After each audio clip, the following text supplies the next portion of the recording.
Hi friends, எல்லோரும் எப்படி இருக்கீங்க? நானும் சுவையான சமையலுங்கிற என்னோடய சேனலில் பார்க்குற எல்லாருக்கும் வணக்கம். என்னோடய சேனல் உங்களுக்கு ரொம்ப பிடிச்சதுன்னா லைக் பண்ணுங்கள், கமெண்ட் பண்ணுங்கள், சப்ஸ்கிரைப் பண்ணுங்கள். மறக்காமல் பக்கத்துலேயே உள்ள பெல் பட்டனையும் அழுத்துங்க. அப்படியே ஷேர் பண்ணிவிடு. இன்றைக்கி சுறா மீன் குழம்பு தான் நம்ம வைக்க போகிறோம். எப்படி செய்யலாங்கிறத பார்க்கலாம் வாங்க. முதல்ல நம்ம மீன் எடுத்துக்கலாம். சுறா மீன் இதை பீசஸ் போட்டு கடையில் வாங்கிட்டு வந்தாச்சு. இப்போ இதை நல்லா கழுவிக்கலாம். இது மேலே கொஞ்சம் வழுவழுப்பாக இருக்கும். அதெல்லாம் நம்ம கழுவி நல்லா சுத்தம் பண்ணிக்கலாம். இப்போ தண்ணி ஊற்றி அப்படி மேலே லேசாக அப்படி தேய்ச்சோம்னாலே போதும். அப்படி அந்த இதில் வழுவழுப்பெல்லாம் வந்துடும். இதை நம்ம ஒரு 2-3 முறை கூட கழுவிக்கலாம். இது நம்ம தோலெல்லாம் இப்போ நம்ம எடுக்க போகிறதில்ல. தோல் அப்படியே மணல் மாதிரி இருக்கும், மணல் ஒட்டின மாதிரி இருக்கும் ஃபுல்லாகவே. பாருங்கள், இப்போ கழுவுன மீனும் கழுவாத மீனும் எப்படி இருக்குதுன்னு. கழுவுனா நல்லா பளிச்சுன்னு இருக்கும். இந்த மணல் மாதிரி இருக்குது பாருங்கள், பெரிய பெரிய மணல் மாதிரி. இதோடலாம் நம்ம சாப்பிடக்கூடாது. மண் மாதிரி அப்படியே வாயெல்லாம் விட்டோம். அதனால் இதெல்லாம் நம்ம இப்போ எடுத்துடலாம். முதல்ல இப்போ நல்லா கழுவி மட்டும் நல்லா எடுத்துடலாம். இப்போ நல்லா தேய்ச்சி அதில் வழுவழுப்பெல்லாம் நம்ம எடுத்து ஒவ்வொரு மீனும் அந்த மாதிரி நம்ம எடுத்து நல்லா கழுவி வச்சிடலாம். கழுவிட்டு அதை 2-3 முறை நம்ம கழுவணும். ஒரு முறையிலே அந்த வழுவழுப்புலாம் போகாது. அதனால் நம்ம இன்னொரு முறை தண்ணி ஊற்றி இதேமாரி சுத்தம் பண்ணிக்கலாம். அப்புறம் நம்ம உப்பு மஞ்சத்தூள் போட்டும் நம்ம இன்னொரு தடவை சுத்தம் பண்ண போகிறோம். இப்போ இன்னும் தோல் எடுக்காமல் தான் நம்ம இவ்வளோ க்ளீனிங்குமே இப்போ நம்ம தோல் எடுக்காமல் தான் செஞ்சிட்ருக்கோம். இப்போ 2வது முறை கழுவியாச்சு. இப்போ பாருங்கள், கல் உப்பும் அது கூடவே கொஞ்சம் மஞ்சத்தூளும் போட்டுக்கலாம். போட்டு நம்ம நல்லா இதை அப்படியே உரசி எடுக்கும்போது இதில் உள்ள இந்த கவுச்சி ஸ்மெல்லாம் போயிடும். பேட் ஸ்மெல் எல்லாம் போயிட்டு மீன் நல்லா எந்த மீனோட ஸ்மெல்லாம் இல்லாமல் இது நல்லாயிருக்கும். நல்லா கறி மாதிரி நல்லாயிருக்கும். இப்போ பாருங்கள், மஞ்சத்தூள் இது போட்டு நம்ம எடுத்துடலாம். ஏதோ கிருமிகள் இருந்தால் கூட அதை அழிஞ்சிட்டு நம்ம மஞ்சத்தூள் உப்பும் போடும்போது. அதனால் நம்ம அதை நல்லா பெரட்டி இப்படி நல்லா தேய்க்கும் போது அதில் உள்ள அந்த வழுவழுப்பு இன்னும் கொஞ்சம் ஏதாவது இருந்தால் கூட அதுவும் போயிடும். இப்போ நல்லா நம்ம கழுவி எடுத்துக்கலாம். நல்லா எல்லா பீஸ்லேயுமே நல்லா உப்பு மஞ்சத்தூள் படுற மாதிரி நல்லா உரசி எடுத்துகிட்டு இப்போ நம்ம தண்ணி ஊற்றி இதை அலசிடலாம். இதை ஊறவெல்லாம் வைக்க வேண்டியதில்லை. நம்ம அப்படியே இது போட்டு மஞ்சத்தூள் உப்பும் போட்டு பெரட்டினாலே போதும். அதை நல்லா பெரட்டி உரசி எடுத்துகிட்டு நம்ம அதை இப்போ கழுவி வச்சிடலாம். இப்போ நல்லா கழுவியாச்சு. அதையும் நல்லா க்ளீன் பண்ணி எடுத்து வச்சாச்சு. இப்போ நம்ம இதை பாயில் பண்ணிடலாம். ஒரு 5 நிமிஷம் போதும் தோல் உரிக்கிறதுக்காக. ஏன்னா தோல் வராது இதில். அதனால் லேசாக தண்ணி கொதிக்க வச்சு மீன் மட்டும் போட்டு எடுத்துட்டோம்னாலே போதும். ஈஸியாக சூடு ஆறட்டும் அதை வச்சுப்போம். இப்போ ஒரு எண்ணெய் சட்டி வச்சுட்டு இதில் 1 டேபிள் ஸ்பூன் அளவுக்கு மிளகு போடலாம். 1 டேபிள் ஸ்பூன் ஜீரகம், இது கூட ஒரு 1/4 ஸ்பூன் அளவுக்கு வெந்தயமும் நம்ம சேர்த்துக்கலாம். சேர்த்து நல்லா பொரியிற அளவுக்கு நம்ம வறுத்துக்கலாம். அதை கருகாமல் நம்ம நல்லா வறுத்து எடுத்துக்கலாம். அதை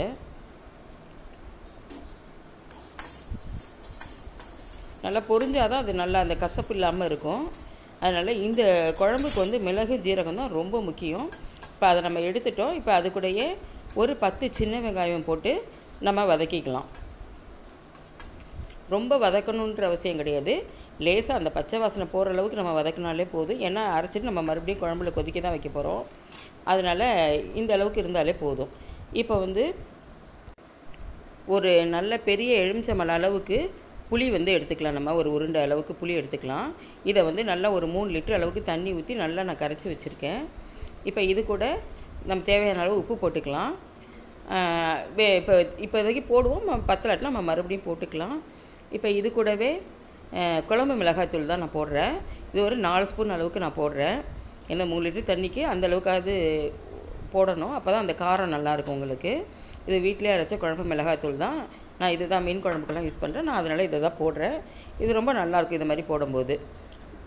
இதை இப்போ நல்லா நம்ம கரைச்சி வச்சிடலாம். இந்த குழம்புக்கு நமக்கு தக்காளி தேவைப்படாது.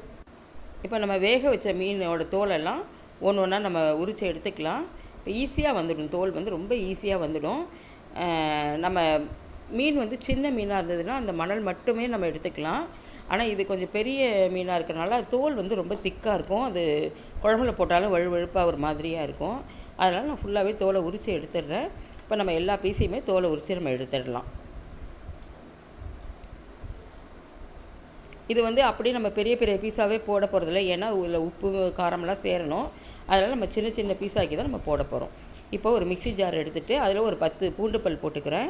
அது கூட நம்ம வறுத்து வச்சோம் இல்லையா, மிளகு ஜீரகம் வெந்தயம், அது 3 அதையும் போட்டுக்கலாம். இது கூட போட்டு இப்போ நம்ம நல்லா வெங்காயம் இதுவும் போடணும். இப்போ நம்ம வெங்காயம் வதக்கி வச்சுருக்கோம், அதையும் நம்ம இது கூட சேர்த்துக்கலாம்.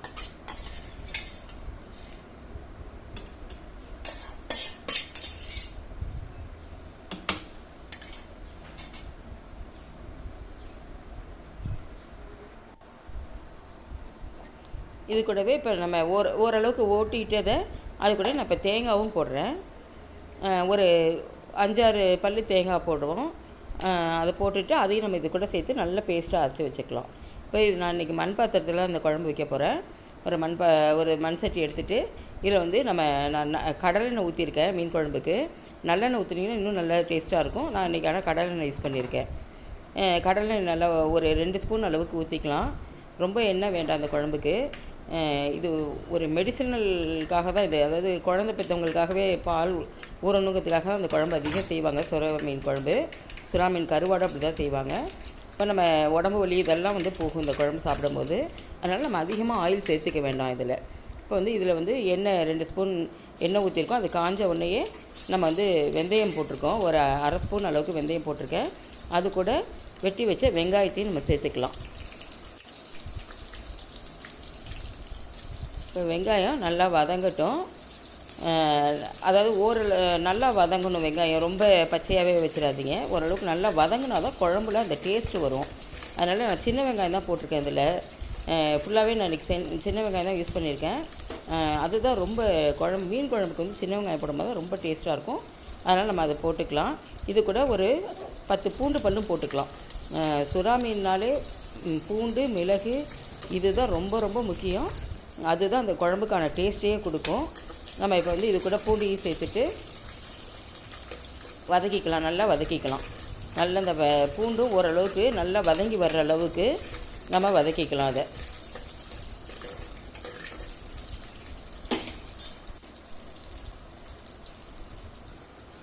இப்போ நல்லா வதங்கிக்கிட்டு இருக்கு. நம்ம இது நல்லா ஓரளவுக்கு பூண்டெல்லாம் செவந்து வந்த உடனே நம்ம குழம்புக்காக ரெடி பண்ணி வச்சுருக்கோம் இல்லையா புளி தண்ணி, இதையும் நம்ம எடுத்து அதில் ஊற்றிடலாம். புளியும் மசாலாத்தூளும் போட்டு நம்ம கலக்கி வச்சுருக்கோம், உப்பெல்லாம் போட்டு. இப்போ அதை நல்லா ஒரு கரண்டியால் நல்லா கலக்கி விட்டுட்டு இப்போ நம்ம அதை எடுத்து அதில் ஊற்றிக்கலாம்.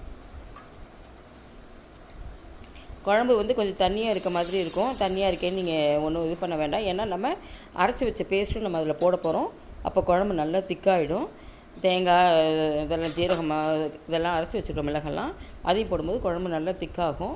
அதனால் இப்போ நல்லா நம்ம குழம்பு கொதிக்கட்டும். அது வரையும் நம்ம வெயிட் பண்ணிகிட்ருக்கலாம். அதுக்குள்ளே நம்ம எடுத்து வச்ச மீன் பீஸ் எல்லாம் நம்ம சின்ன சின்ன பீஸாக அதை உடச்சி வச்சுக்கலாம். இப்போ குழம்பு நல்லா கொதிக்க ஆரம்பிச்சிருக்கு.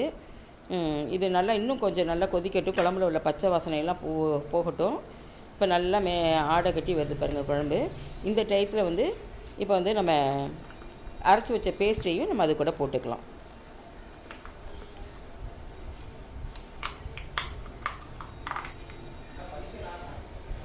இப்போ நம்ம அரைச்சி வச்ச பேஸ்ட்டையும் போட்டாச்சு. இப்போ நல்லா ஒரு கரண்டி வச்சு நல்லா நம்ம இப்போ கலக்கி விட்டுறலாம்.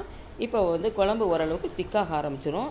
நீங்கள் இது போட்ட உடனேயே குழம்பு அப்படி ஒரு வாசனை இருக்கும். சூப்பராக இருக்கும் இந்த வாசனை. இதுவே உங்களுக்கு பசியை தூண்டும். இந்த வாசனையும் உங்களுக்கு பசியை தூண்டும். அதனால் இந்த குழம்புக்கு அதிகமாக எண்ணெயெல்லாம் சேர்த்துறாதீங்க. ஓரளவுக்கு வெங்காயம் இதெல்லாம் வதங்குற அளவுக்கு, பூண்டு வதங்குற அளவுக்கு எண்ணெய் சேர்த்தாலே போதும். ரொம்ப எண்ணெய் சேர்க்க வேண்டாம். இப்போ நம்ம சேர்த்த எண்ணெயே பாருங்கள் இதில் மிதக்க ஆரம்பிச்சிருச்சு. இதுவே போதும். இது இப்போ குழம்பு நல்லா திக்காகி வந்துருச்சு. இப்போ ஏன்னா மீன் ஏற்கனவே வெந்தது, அதனால் நம்ம முன்னாடியே போட வேண்டாம். குழம்பு நல்லா திக்கானவுடனே இந்த மீன் பீசஸ்லாம் எடுத்து ஒன்று ஒன்றா அப்படியே போட்டு கொஞ்சம் நேரம் கொதித்தாலே போதும். அது ஒரு 2 கொதி வந்தாலே போதும். நம்ம குழம்பு அதோட ஆஃப் பண்ணிடலாம். ஏன்னா மீன் வேக வச்ச மீன் குழம்பு நல்லா திக்கான முன்னாடியே நீங்கள் போட்டிங்கன்னா மீன்லாம் நல்லா கரைஞ்சி போயிடும். அதனால் இந்த பீசஸ்லாம் எடுத்து அப்படியே நம்ம போட்டு ஒரு 2 நிமிஷம் கொதிக்க விடலாம்.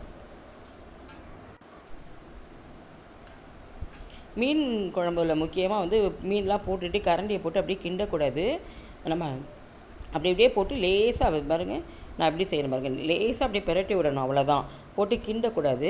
இப்போ இந்த மீனில் இந்த குழம்புல உள்ள ஜூஸ் எல்லாம் நல்லா உறிஞ்சு உப்பு மிளகாய் காரம்லாம் உரியணும். இப்போ குழம்பு இப்போ நல்லா கொதி வருது. இப்போ 2 கொதி வந்தவொடனே நம்ம கருவேப்பிலை போட்டுக்கலாம். அதில் நான் கடைசியாக தான் கடைசியாக போடும்போது நல்ல வாசனையாக இருக்கும் மீன் குழம்பு. அதுக்காக தான் கருவேப்பிலை கடைசியாக போடுறேன். இப்போ நமக்கு மீன் குழம்பு தயாராகிடுச்சு. நல்லா இப்போ இன்னும் ஒரு 2 மினிட்ஸ் கொதிச்சாலே போதும். குழம்பு ஓரளவு நல்லா திக்காயிடுச்சு. இப்போ இது மண் சட்டியில் வச்சனால இன்னும் கொஞ்சம் திக்காக கூட ஆகும் குழம்பு. அதனால் நம்ம இந்த ஸ்டேஜ்லேயே நம்ம இறக்கிடலாம் குழம்ப. இப்போ குழம்பு நல்லா ரெடி ஆயிடுச்சு. பாருங்கள், சாப்பிடவே ரொம்ப சூப்பராக இருக்கும். இந்த ரெசிபி உங்களுக்கு ரொம்ப பிடிச்சிருந்துன்னா மறக்காமல் சப்ஸ்கிரைப் பண்ணுங்கள். தேங்க்யூ.